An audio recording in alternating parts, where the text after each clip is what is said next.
Hi, you guys. This is Rachel Kirkland, the Modern Shaman, and thanks for joining me for question and answer time. So, before I read this question, I will just remind you that if you have yet to connect with me or visit my website, come on by. I'd love to kind of connect with you in that way. And then also, if you like these things, like comment on them and like them and share them and be a part of the community. Subscribe and join in. Okay, so this question for today came to me through Messenger on Facebook, and it was just kind of a topic. She said, Rachel, can you do a video on psychokinesis, which is telekinesis, like moving things with your mind without your hands. And yeah, so this is going to be fun. We're going to talk about some kind of fun, a little paranormal stuff today. Okay, so yeah, I can talk about it. I'm going to see where I want to go with this because that's just a broad topic. So I'll feel into it for a second.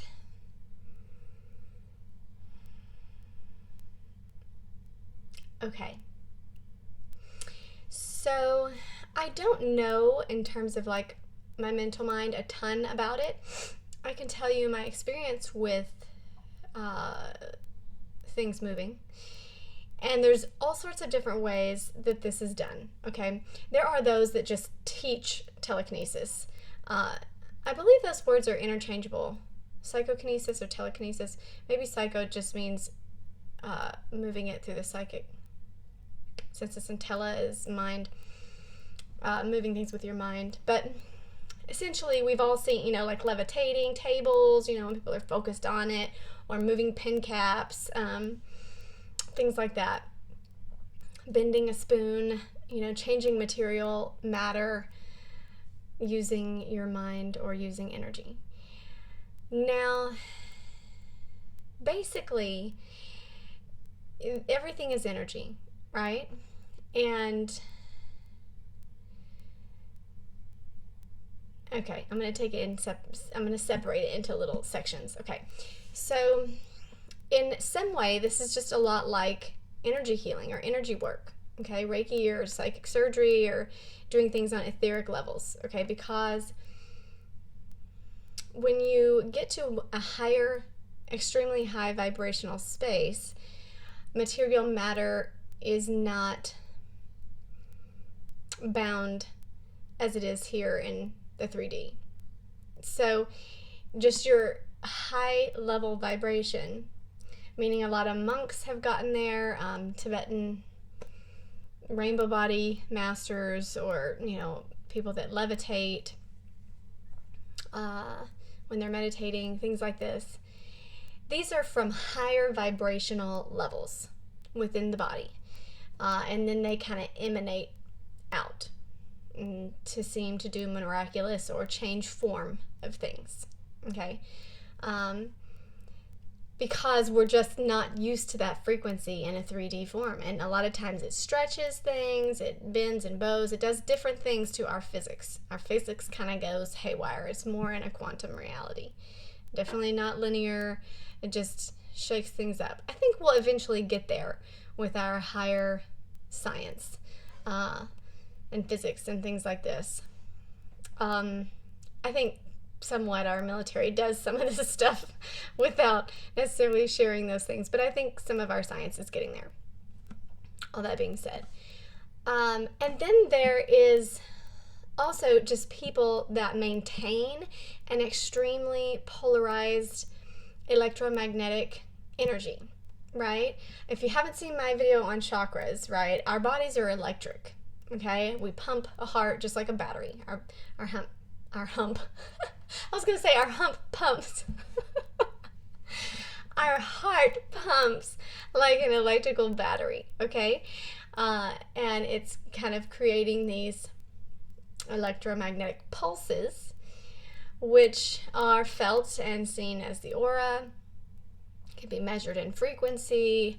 Also, these are the same as the Chinese meridians that have been followed through lots of ancient acupuncture techniques and the Vedic chakras and all of this, right? It's a movement of energy. Now, some people have a highly charged electromagnetic energy. Like, it's just very polarized, like static electricity, right? And I have had some clients and met people that are like this. And this is similar to people that like weirdly attract lightning to strike them. You know what I mean? It's striking them like 9 times or something like this. Or people where like things magnetically kind of move towards them. It's a little bit different because it's not a focused, a pointed focus on it. It's just a state of basically like energy emanation and what you're emanating. And because it's such an extreme polarized energy, it's kind of like a magnet. You kind of work like a magnet. But it's not just magnetic things. For instance, I had a client that was continually like breaking things without touching them. When she would like reach out for a picture frame or to grab something that was glass or whatever, it would break, be it like a cup or whatever. Also had clients that when they get into highly charged electrical feelings, because our feelings are pumping those pulses and strengthening the vibration of that energy. So when certain people would get angry, things would shake in the room. Basically, their energy was magnified and felt within the material world. Okay, so things would drop off the wall when people would get angry, or let me try and think about what else I've seen with clients. Shoes blowing out. Some people have extremely polarized chakras on the top and the bottom. Like their feet, they burn like the rubber, like as if their feet are, fire or something. The rubber burns out on their shoes. Same with the head, just like extreme static in terms of all of this, and very sensitive hair follicles. I don't know any other way of saying it. So there's that level of things in terms of just the energy in one body affecting the energy of another material form. Okay, that would be more like psychokinesis. Then there's the telekinesis, which people teach, and there's little workshops on it, and moving the pin cap, or you can probably go on YouTube and watch people like, magicians kind of thing. And people are always like, there's a string, or there's a magnet under the table, or always have some, because you can, obviously there's magic tricks that kind of emulate telekinesis. And on the Matrix, where there's that little kid, and they're all doing the psychic kids or whatever, and they're all levitating things or bending spoons and stuff like this.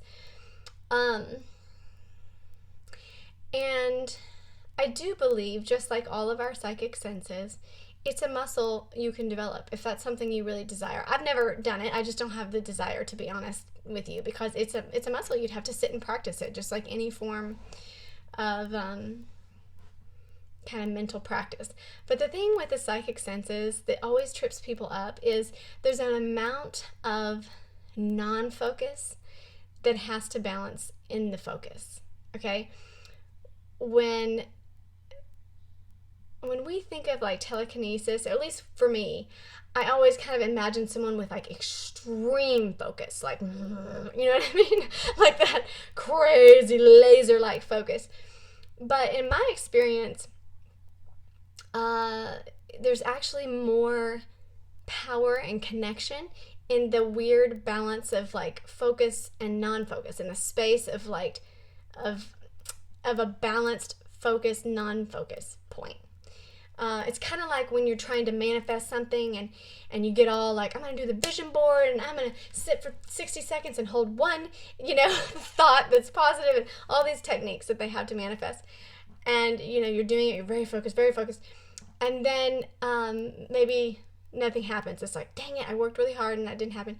And then there's a sense of you just like one night, you're like, man, wouldn't it be cool if like, I had a TV for that room. That would be so awesome if I had a TV. And then you leave it and you're just like, whatever. You don't, it's just a fleeting thought. And the next day someone's like, do you want a TV? I have an extra TV. That type of like thought, no thought, is the free range of energy, where energy flows within that current of movement, where it moves easier.